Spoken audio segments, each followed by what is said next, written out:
Selamat petang sobat-sobat di Mari Jaga Channel. Pada sore kali ini kita ngopi bareng, kopi inspirasi bersama di Mari Jaga Channel. Sebelum kita lanjutkan inspirasi kita, pastikan teman-teman untuk like, komen, subscribe, dan share agar konten kita dan video kita bisa bermanfaat bagi kita semuanya.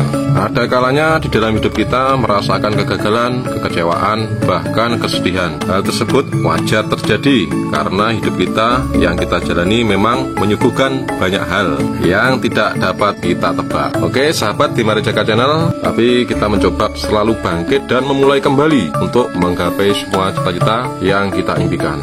Hoping for the best but expecting for the worst.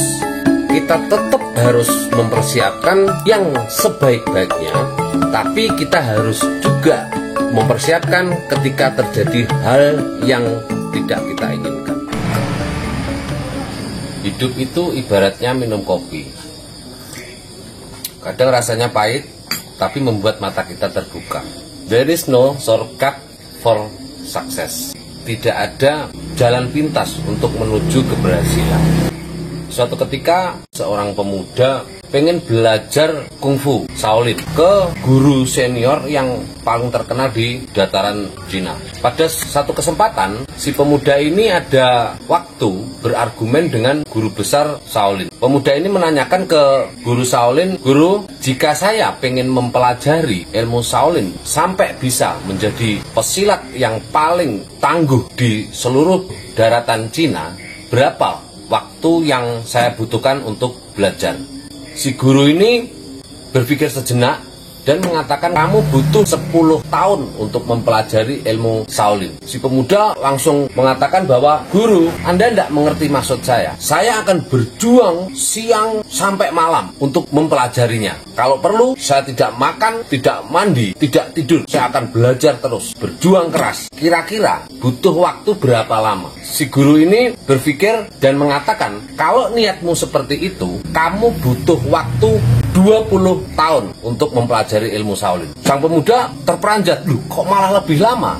Gurunya mengatakan, "Kalau niat kamu seperti itu, kamu akan butuh waktu lebih lama. Karena yang kamu pikirkan adalah hasil, bukan proses ketika kamu belajar sampai bisa itu kamu menjadi apa." Sahabat di Mari Jaga Channel, tak ubahnya seperti kita sekolah. Kalau kita berpikirnya nilai, kita akan menghalalkan segala cara untuk mendapatkan nilai yang bagus. Misalkan bikin contekan dan lain-lain. Di dalam kehidupan kita, kalau kita berpikirnya cuma keberhasilan kita tanpa ada ilmu yang kita pelajari sehingga membentuk diri kita, yang terjadi kita tidak mendapatkan apapun. Ada istilah, untuk mencapai puncak hal yang sederhana, tapi untuk bertahan di puncak itulah yang sulit. Kalau diri kita ini nggak mempelajari dari perjalanan kita menuju ke sana tanpa ilmu yang bisa kita dapatkan, biasanya kita akan mendapatkan kemenangan yang kosong,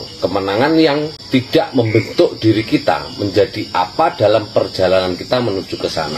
Kalau misalkan sahabat di Mari Jaga Channel berpikir, suatu contoh Bill Gates, orang terkaya di dunia, dia misalkan dilepas di hutan tanpa uang pun, dia akan menjadi orang kaya. Karena apa? Pada dasarnya Bill Gates itu dirinya sudah terbentuk menjadi orang kaya. Jadi untuk mendapatkan itu semua, Bill Gates sehingga menanamkan mentalnya saja, pola pikirnya saja, pola kebiasaan saja, dari mulai dia nol sampai menjadi sukses kembali. Tapi kalau kita mendapatkan keberhasilan itu secara mudah tanpa membentuk jiwa kita, ketika kita berhasil itu akan mudah lenyap dengan sendirinya.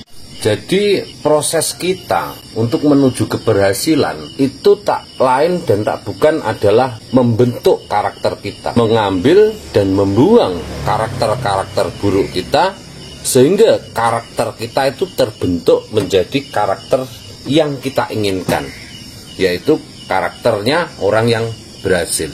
Michelangelo adalah seorang pematung, pemahat. Kenapa Michelangelo menjadi seorang pematung?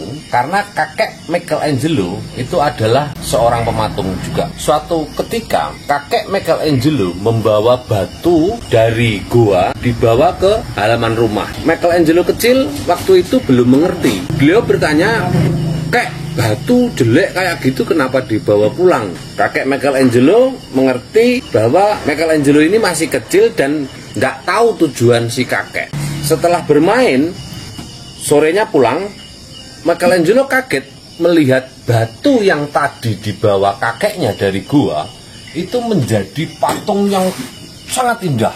Michelangelo penasaran, dia bertanya kepada kakeknya, "Kek, kok bisa batu yang tadinya jelek menjadi patung yang begitu indah?" Kakek Michelangelo mengatakan bahwa, "Michael, patung itu dari tadi sudah ada. Kakek cuma mengambil bagian-bagian yang tidak penting yang menutupi keindahan dari patung itu." Sahabat di Mari Jagat Channel, kita harus yakin bahwa kita itu sebetulnya ditakdirkan menjadi orang yang berhasil. Kita adalah patung yang indah, yang semua orang kagum melihat kita.